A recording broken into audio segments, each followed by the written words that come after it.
Production of Just One Night is made possible in part by grants from the New Hampshire Bar Foundation, dedicated to strengthening the justice system through access, education, and innovation. The Fuller Foundation, Incorporated, dedicated to supporting substance abuse education for young people and their families. And the New Hampshire Highway Safety Agency, dedicated to saving the lives of young people on our roadways. My name is John Stephen. I'm the Assistant Attorney General for the state of New Hampshire. You're about to hear a true story. It's about a case that I prosecuted in this very courtroom, and you're going to hear it from a man that's still living it. You see, this story is not over. You know, most lessons you're going to learn in your life, you have to learn for yourself, right? Most lessons in life, you're going to have to learn for yourself. It's about choices, right? I mean, your folks and maybe your teachers or friends, you know, they can guide you and help you and maybe help you miss the big bumps in the road. But ultimately, most lessons you have to learn for yourself. See, there's some lessons the cost is too great, the tragedy too devastating, that you can't afford to learn them for yourself. In fact, you're lucky if you live through it. Thanks for your time. I appreciate it, and best of luck to all of you.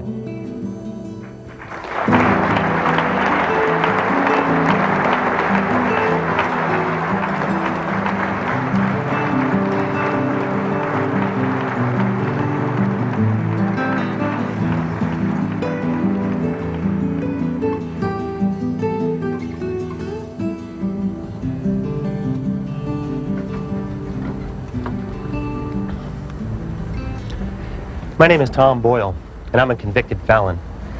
Currently serving 48 years at New Hampshire State Prison. Every so often they let me out so I can tell my story, mostly to high school students, but sometimes to adults. Talk about my life, who I am, where I grew up, most importantly, how the choices I made got me to where I am now.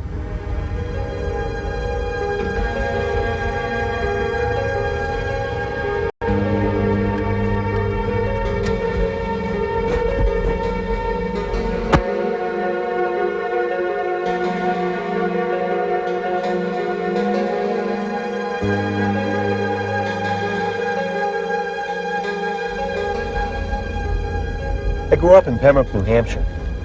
Middle-class family, mom and dad married, 3 brothers and sisters. No, not a wealthy family, but didn't have all those extra things as a kid, but we had what we needed. You know, it was a pretty good upbringing.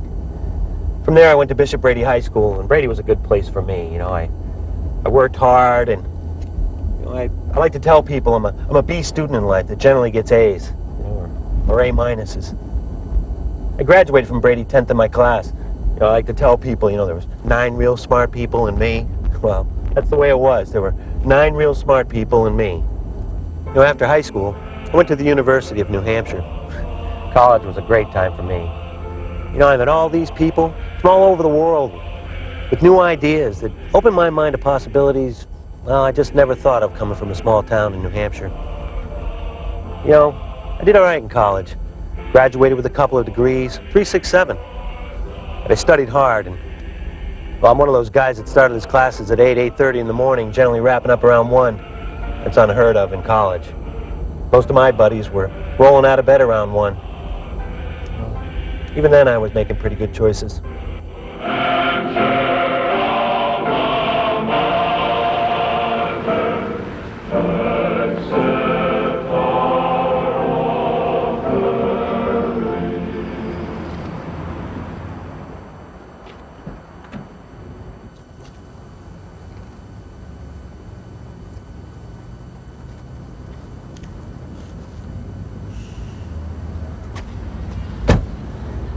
Now look, I wasn't one of those preppy guys, all right? You know, I had long hair, a beard, and ripped jeans, moccasins, backpack, guitar. I had my fun at college. I studied hard, economics and business, and stayed out of trouble and graduated with high marks. Anyway, after graduation, I showed up at my dad's door, and you know, I knocked on the door, and my dad comes out, and I said, "Hey, Dad, how you doing?" And He said, "Great, Tom. How you doing?" I said, "Well, Dad, you know, I'm trying to find myself." And my dad, a former Marine, kind of looked down at me and said, "Find yourself? Get a job. That's a start." You know, so I did. You know, I cut my hair and shaved my beard and bought a blue blazer and some gray slacks, and off I went. I got a job working for the legislature of the state of New Hampshire and started wearing suits and ties, and I thought that was pretty cool. Well, a couple of years later, I joined my father and my brother in a startup business, and you know, we shipped out of the garage, and my office, my bedroom was the office, and the dining room was something in between, and you know, the business grew, and I guess you could say it became successful. I mean, we hired people, and they had a good quality of life, and you know, we made good choices, and you know, we made some money, and quite frankly, I became successful. You know, made more money than I ever thought I'd make in my life. Driving a BMW, house in the country on 15 acres, vacations in the Caribbean, wearing Armani suits. You know, along the way, I married my college sweetheart. We had 2 beautiful children. We lived in the country and life was very, very good. But all that changed a few years ago. I remember the night, February 17th. It all changed, and it changed abruptly, and not for the better. All in just one night. All those good choices, all that hard work and effort, all that responsibility gone. Like that. You know, I'd like to tell you about this night in hopes that you could see how it could happen. So maybe you could see it from where I am.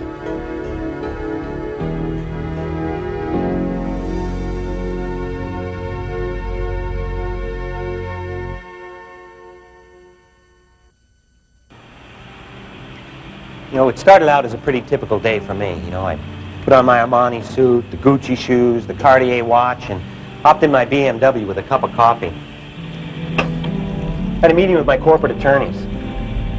We were looking at a $2 million piece of business. And if this business went through, there might be another $30 million behind it. And that's big. That's big. You know, if this deal went through, it'd mean financial security for me, my family, and our employees' families. So we met with my corporate attorneys for 5 hours, which is forever with attorneys. And after that, it was back to business. One of my reps had a trade show, so I went over there. Didn't eat breakfast, didn't eat lunch, you know, 'cause when you're a big shot like me, you know, you don't have time for things like that. And after, they had a reception, you know, cocktails and food, and I had a drink. In my world, it's just what people do. It wasn't a party, it wasn't a hustle, it was just a drink after work. Well, the next morning I had a meeting in Boston. The last thing I wanted to do was to go down to Boston, you know, so I decided to hook up with a couple of high school friends. We met at a local bar and had a beer and a half and a cup of coffee. And the only reason I know that is because the police report tells me so.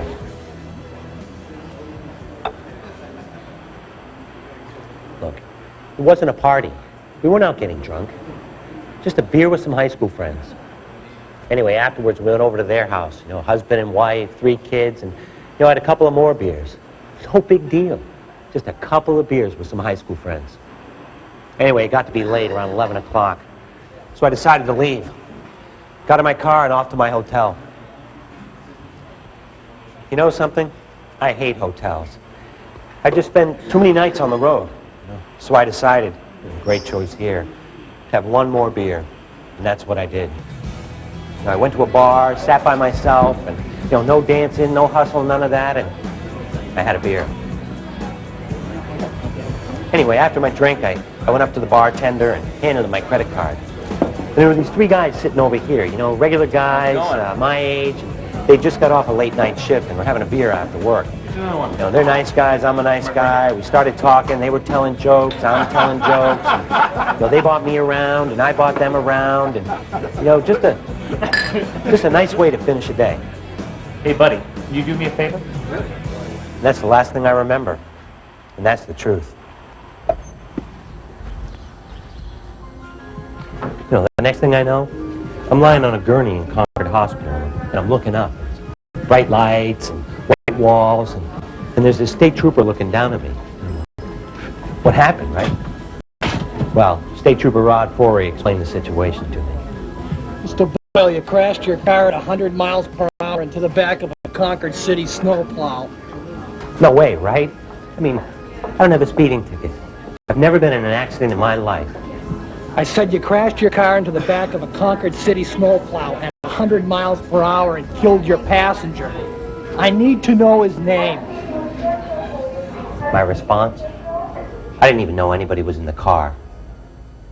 Some guy gets in a car with me looking for a ride across town, and I kill the guy. Wow, these are bad times coming. So the legal process begins.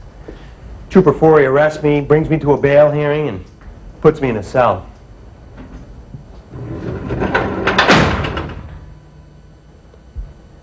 So I'm sitting there with a bandage on my head, broken hand, and my Armani suit all sliced up, and, covered in blood. I'd like to tell you it was my blood, but, the truth is, it wasn't.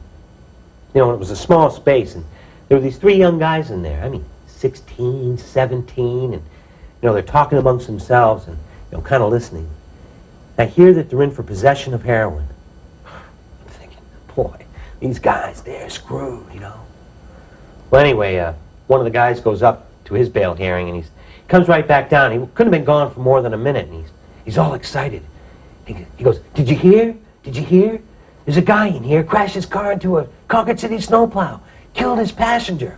Boy, is he screwed." I knew then I was in big trouble. These 16, 17-year-old guys in for possession of heroin, worrying about me. So anyway, I get called up to my bail hearing, and the judge is there, and Trooper Forey, and, fortunately for me, I'm not going to have to spend the night, The judge set bail at $25,000. Could have put it on my gold card. So I pay up, and I'm on my way.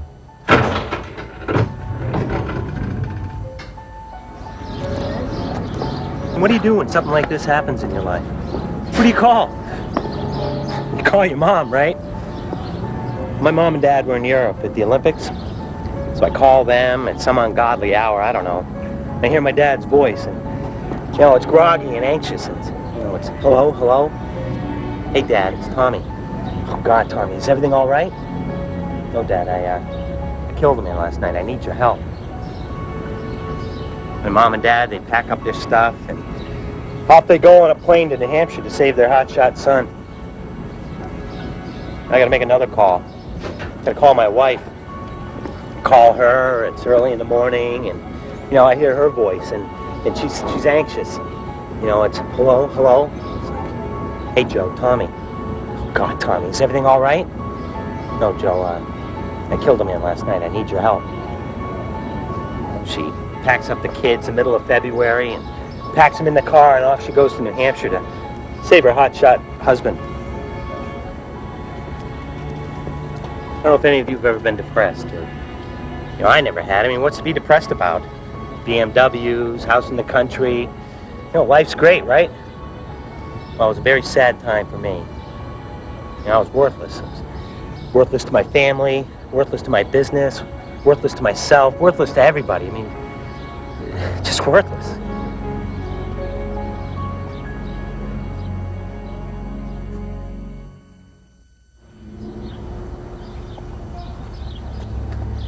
Well, now the legal process begins, and I'm looking at negligent homicide.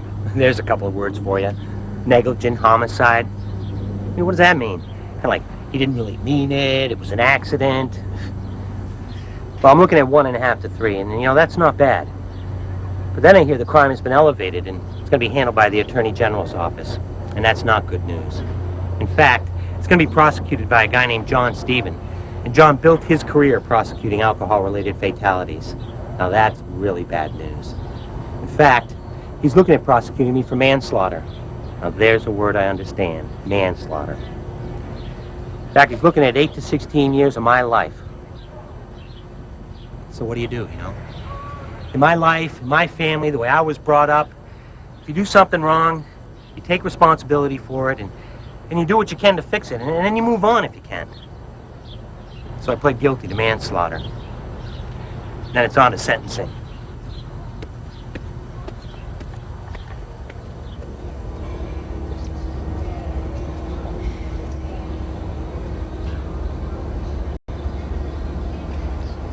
This sentencing, it's a weird thing. You go in the courtroom, right? And the victim's family's over here with Assistant Attorney General John Stephen, and my family's over there with my attorneys, and the courtroom's filled with 150 people. Everyone I know and love in the world has come to tell the world what a great guy I am. Then the judge comes out. It's very emotional. And she bangs her gavel. And she says, Mr. Boyle is here having pled guilty to manslaughter. And then it really hit me. You know, I don't have a speeding ticket. Never had an accident in my life. But manslaughter I get. And manslaughter is what it was. Because Brian Colgan, my passenger, he died horribly. Horribly. So anyway, all these people get up and tell the world what a wonderful guy I am. You know, I'm wonderful at this, I'm wonderful at that. And, well, Mr. Wonderful gets sentenced. And immediately these guys come up and, you know, they shackle your hands and they shackle your feet and, you know, they bring me right through the courtroom, right by everybody I know, you know. And they bring me down to a cell down in the basement and this is the real deal. I get this. I mean, it's got bars, it's got everything. So my attorneys come down and they're all excited, you know. 4 to 8 years, all right, you know. Like I won the lotto or something. And I guess I did, you know, because John Stephen, he wanted 8 to 16 years of my life. So I guess I lucked out. Imagine that. 4 to 8 years of my life in prison, and I'm the lucky guy.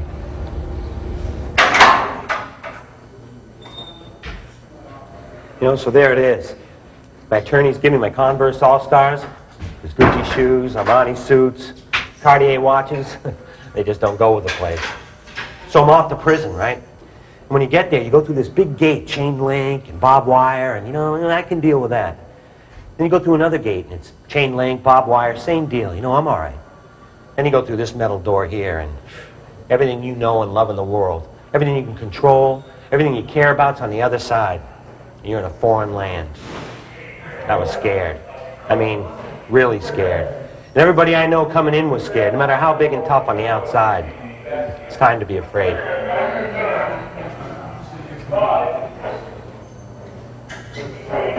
So what do you think the first thing they do to you when you go into prison is? They give you a little green bottle and they disinfect you. Imagine that. They disinfect you so you don't pollute the prison population. You're in a shower like this. You know, people walking around, doing their jobs back and forth, and you're over here with nothing on, scrubbing up. It's crazy. Then they fingerprint you and give you a new outfit. Not quite Armani, but I think I'm looking pretty good, you know. And they give you a number, 22466. That's who I am, Thomas Boyle, 22466. Now, I'm not going to give you some horror story about prison life. You know, it's not like the movies. Prison's about two things. It's about misery and loneliness, okay? Misery and loneliness every day of your life. And you do what you're told. I mean, they tell you when to get up, they tell you what to eat, they tell you when to eat, they tell you who to live with. You know, if they give you a job, even if it's scrubbing toilets, you do it because you want to do it. Because if you don't do it, they put you someplace worse than where you already are. And the last thing you can imagine is being someplace worse than you already are. You know, so I'm in 6 months and I'm a mail call. Mail call is a big thing because not a lot of guys get mail. In fact, most guys never get mail. You know, once you go to prison, people you think you know, your friends, your family, gone. You're inside and you're all alone. You know, so it's good to get mail. And when they call Boyle, it's good to get mail. So anyway, I go back to my cell and I get this envelope from my wife, and you know, I open it up and it's yellow page and it's double spaced, block printed. It's real clear. She wants a divorce and she doesn't want to talk about it. And, you know, she doesn't have to talk about it. Because when you're on the inside, the only way you can talk to anybody is call collect. People don't have to take collect calls. You know, but look at it from her point of view. I mean, you know, her husband goes out one night, makes some great choices, and abandons his family. And leaves her all that responsibility. Great, huh? Just great.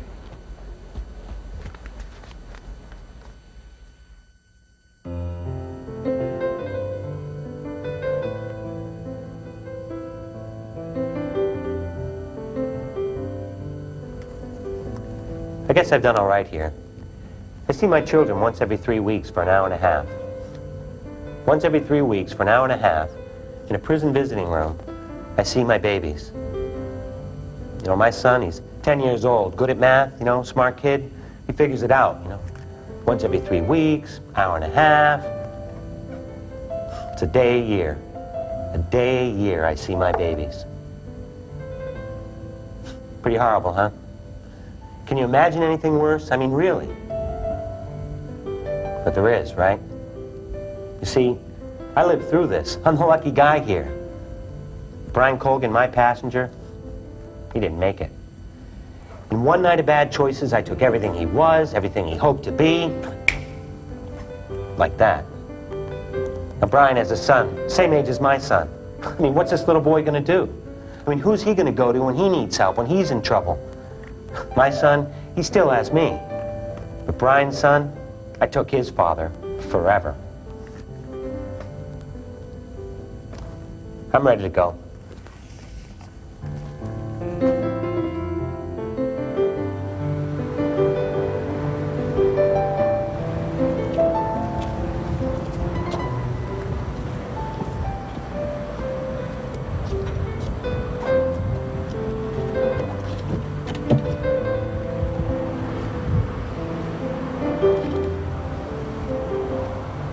So here's the deal, you know, this is the message. Doesn't matter how old you are, how young you are, you're all adults here, faculty, students alike. Doesn't matter how old or young, how rich or poor, whether you're one of those cool or one of the uncool people, okay? Jock, not a jock, none of it matters. As soon as you have a drink, your ability to make good choices begins to decline, right? I mean, that's the way it is. We know that. Take a drink, loosen up. As soon as you have a drink, your ability to make good choices begins to decline. We know that's what it's about.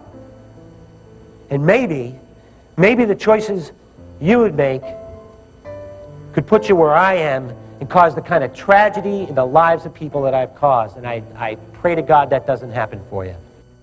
You're all adults. You're smart people. You make your own choices in life. You know, I hope you make better ones than I did. Just use your heads.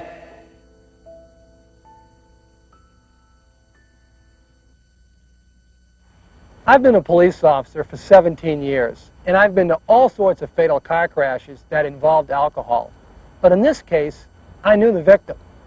Brian Colgan grew up with my wife. So every day I think about this crash and the lives that it ruined. And it's hard. It's very hard. I'll be honest with you. When I went to the sentencing hearing, I wanted Tom Boyle to go to jail for the rest of his life. Not 8 to 16 years, for life, because I knew the Colgan family. But after I heard his story, I said, wait a minute. It could have been me. That could be you. I mean, who is Tom Boyle? He's the American success story, a small-town boy that made all the right choices, except for just one night. The other thing that's interesting about this case is who died? Not the driver, the passenger. So if you're thinking, I don't even drive, or I would never drink and drive, think again. The next time you go to get into a car with somebody that's impaired, make the right choice. Because I don't want to meet you the way I met Tom. Every year, nearly 20,000 Americans are killed by impaired drivers. Each of those drivers chose to consume alcohol or drugs, and their innocent victims leave behind grieving family and friends. If you were to measure the circle of grief caused by those impaired drivers, it would easily touch over 1 million of us each year. It's as if the entire city of Louisville, Kentucky, or Columbus, Ohio, or the entire state of New Hampshire were suddenly faced with mourning the loss of a loved one.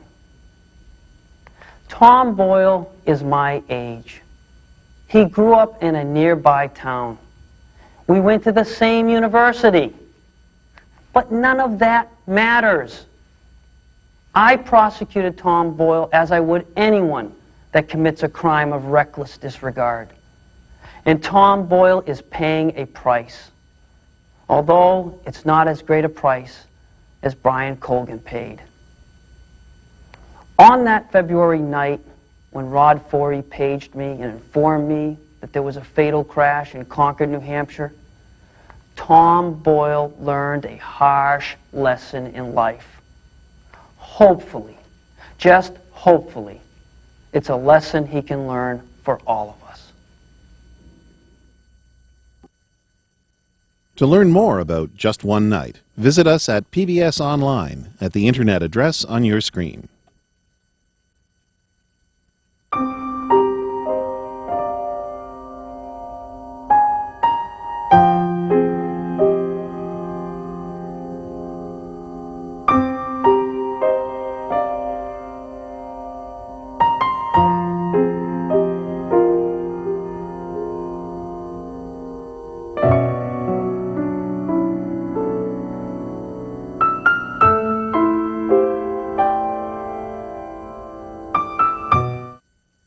Production of Just One Night is made possible in part by grants from the New Hampshire Bar Foundation, dedicated to strengthening the justice system through access, education, and innovation.